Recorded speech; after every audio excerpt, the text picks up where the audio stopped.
Hey guys, JoeBiz34 back again, and I just wanted to do this quick review of this fantastic prototype figure, 1/6 custom figure of Freddy Krueger from Part 2, Freddy's Revenge, Nightmare on Elm Street Part 2 to be exact, played by the famous Robert Englund. And this has recently been made and sold to me, and it is a prototype that I did kind of help detail a little more and stuff, which I'll get into. But this is an amazing representation of Freddy from Freddy's Revenge. So as you can see right now, to start the video with, I have the Screaming sculpt. And this is one of the 3 sculpts that Brutus Customs did to create this figure. And that's who, here's the COA here, as you can see. Nightmare on Elm Street 2 Freddy 1/6 custom figure, 1/1 prototype. So he's going to do a run of these. If you're interested, hit him up. Brutus Customs. Okay, and Sculpt Paint, Brutus Customs, Tailoring, Fusion Collectibles, which is the clothing. But I did buy a couple extra outfits from Fusion so I can build up extra versions of this guy if I want to. But it's a beautiful piece. And, you know, anybody who's anybody, you know, unless you've been under a rock in this horror custom 1/6 world for years, we all know that, you know, there's been others, but the best incarnation that's ever been made of a Part 2 Freddy is the famous Beta Metalli. And nothing, you know, touches that figure to this day. And I would not argue or say anything regarding that figure versus this one. It's not fair to compare. But I would say that if you do not have that figure or cannot obtain it at this point, whether it's because of its rarity or because of the fact that when you do come across one, it's not cheap, this is definitely a great alternative. And I would also like to say that Brutus Customs did a fantastic job, but he did his best to put his own stamp on this and not just emulate Beto, although he's very much inspired by Beto. You saw the Jason Goes to Hell figure that I also had of his, the prototype. And also he's doing a run of those as well. And he's definitely coming along with the, you know, on computer sculpting, 3D printing, 3D sculpting, and then 3D printing and painting, and, you know, getting a tailor involved. And he's doing the whole deal. And it's a great, he's doing some great work. And I look forward to owning more of his stuff. And I was lucky to pick this up. And I would say that if you don't have, like I said, the Beta Metalli one or an opportunity to get that, this is definitely a great alternative. Something new, you know, something that Freddy, you know, Freddy 2 fans would love. And, you know, he definitely deserves love, and more love than just, you know, one version of him forever. I'm going to start by taking off the hat here because I want you guys to see the details on this. And I did, you know, with Brutus's blessing, I did paint the head sculpt further, and, you know, the hands and details. And I'll explain why. Because originally the color scheme of some of these sculpts that came with the set, it came with 3 originally. It came with this one, and it came with these 2 over here. Okay, so he did the melting face one, and he did the stoic kind of just neutral face look. And I'll put these on the figure as well so you can see them all. And great work. But what happened was that when after I had received these, you know, I wanted also a 4th look that I requested, and he was accommodating, and he did it for me. And I wanted this look, the grimace look, but without the melting face as well. I'm going to show all these in detail soon. So he went back and he did that as a 4th option right here. And when he did it, the color scheme of this one was better and looked slightly, I shouldn't even say better, it just looked slightly different than these other ones. So what I did was I went back and I painted all of them to kind of match and just kind of, you know, just kind of add to the detail and stuff. You know, and he gave me full blessing to do so. He said, have fun with it. It's a prototype. And, you know, he wanted me to kind of do my thing, you know, and kind of show it off. I mean, obviously, without his original paintwork and 3D sculpting and printing skills, there'd be nothing to paint. So he brought this to life, and he did. And just to be fair for you, for you purists out there, this was in no way to copy or mimic Beto Matali's work. This, he did work off the source, and he said he very carefully looked at, pictures of Freddy online and the makeup and stuff that they did, and he definitely emulated that. And of course, Beto Matali once again is a inspiration, but he was a little worried about doing this look because he didn't want it to be too similar. He wanted to do his own thing, and I requested this, and I felt that it's not him copying Beto; it's both of them copying the source and doing a great job at it. You know what I'm saying? He didn't copy Beto's figure; he copied what he saw online. In documentaries, and he showed me some of the behind the scenes footage he used to kind of create these sculpts and stuff, and they're fantastic. And I'll show you what he did as far as how he made this figure work. So the one other thing I did with the glove here is I did kind of repaint it a bit. I wanted to add that dirty yellowish look to it and kind of add more detail there with the blades and give the blades a more a realistic metal look. The blades are actually not metal. They are hard plastic or resin or whatever you want to call it. Not resin. They're vinyl. I think they're a little softer than that. And I did touch it up. He did the sweater. The sweater, when it comes from Fusion Collectibles, isn't weathered and has more like blackish lines. So he reworked the sweater. He made the lines green. He did the weathering, the burnt and the subtle dirtiness in the sweater, which he did a great job. He didn't go too nuts with it, but just enough. And I did rework the glove here.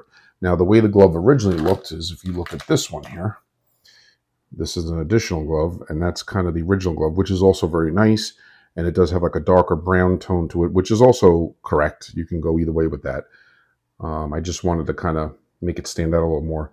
So what he did here is he gave me extra hands and stuff just in case I wanted to build up more bodies, with this. I know the body, World Box body. And so I'm going to probably build up one or two more of these using the other head sculpts and to have a collection of them. And then when I do my Halloween vid in October, I'll show this again in more detail. So again, by that point, maybe he'll be doing a run. But he did, great COAs here and stuff.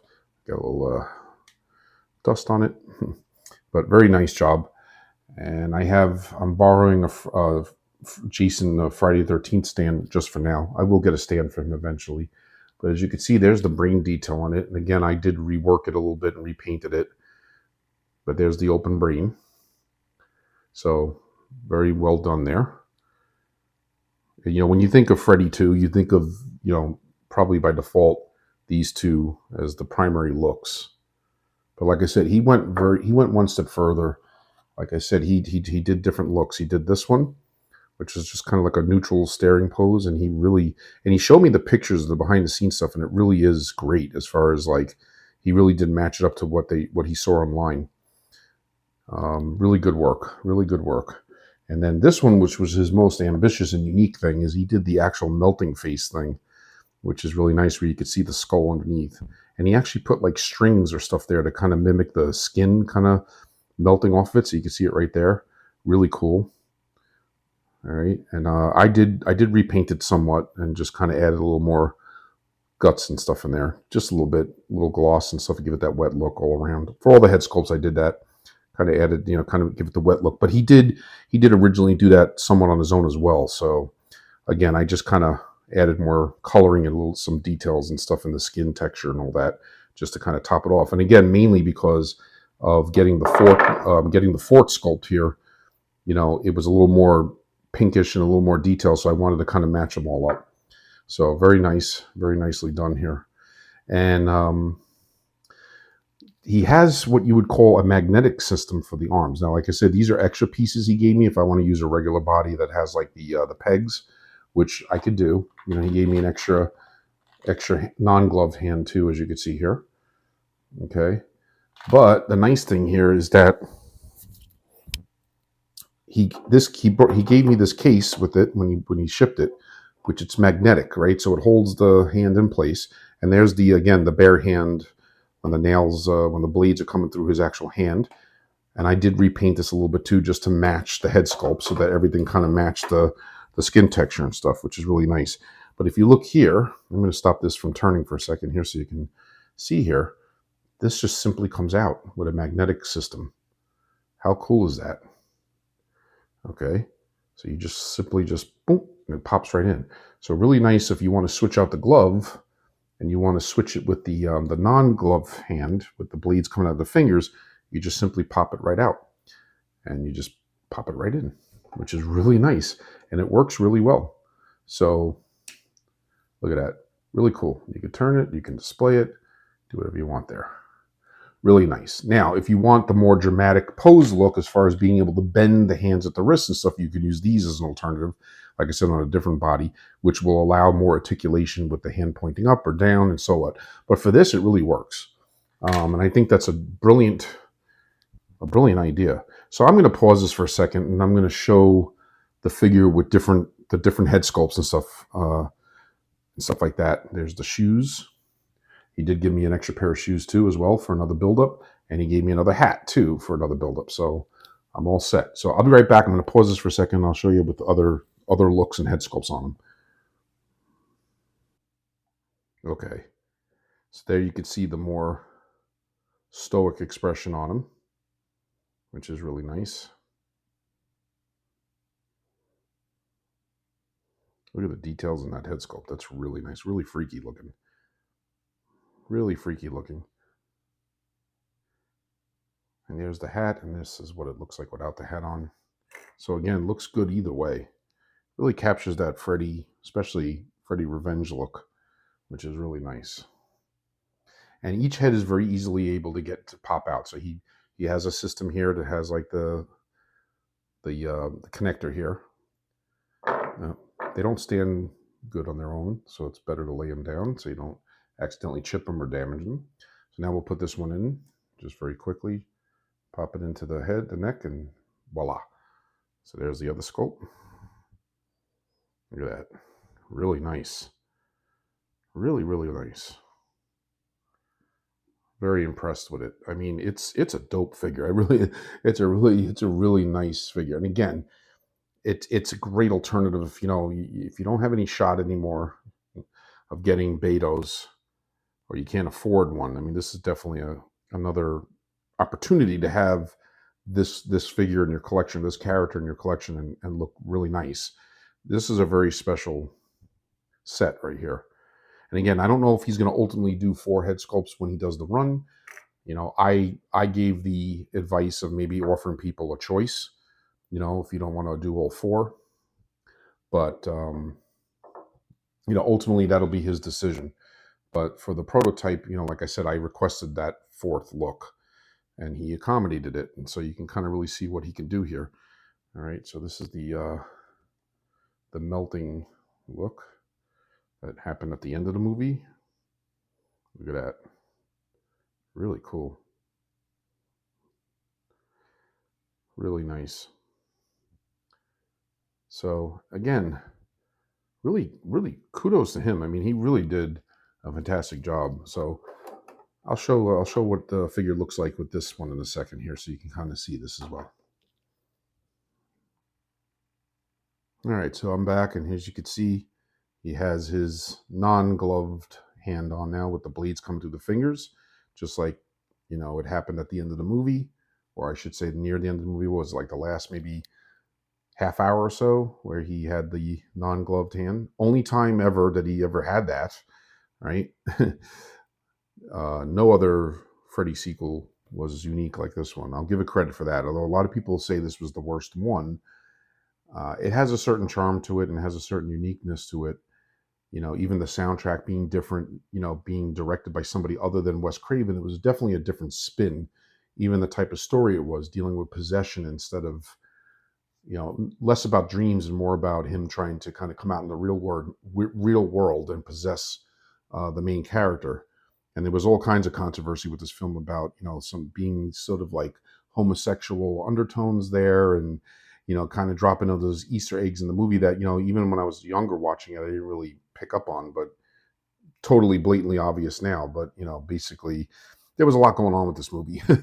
So it definitely left its mark in the series, and a very unique. But I think, overall, as far as Freddy's look, this was a very creepy look. And they, even the way they did the makeup in this movie and the way they went about everything, it's like they really changed the makeup and how everything looked compared to the first movie, because they were going for, I think originally, in one hand, they didn't even have Robert Englund in mind of bringing him back, and then they decided to later, after they didn't like I guess the replacement actor. They were trying to save some money there, but the makeup was really more towards trying to make him look like an actual burn victim. Something they did later, like with the remake of Nightmare on Elm Street, when they kind of did it that way, and I think that's what they were shooting for here. So he definitely has a more creepy burn look here. Um, so, in any case, really nice figure overall, and I'm very happy with it, guys. So once again, kudos to Brutus Customs. Thank you so much for hooking me up with this very fair price. And again, it's a very nice set, and I would say definitely give this one a chance. Beta Motali is still king as far as his Freddy 2. There's no disputing that. But I got to be honest with you, this is definitely up there, and probably the best version of him I've ever seen since Beto. And if Beto's didn't exist, I would give this number one, like easily. So, and some out there may think this is better. It's to each their own. But I'm not even going there. This is not about comparing it. This is about showing Brutus's work. And job well done. Kudos. And yeah, when he does the run, go out and get it. It's I think he's going to do a few, just like he's done before. So if you guys have the ability to go out there and get one, feel free.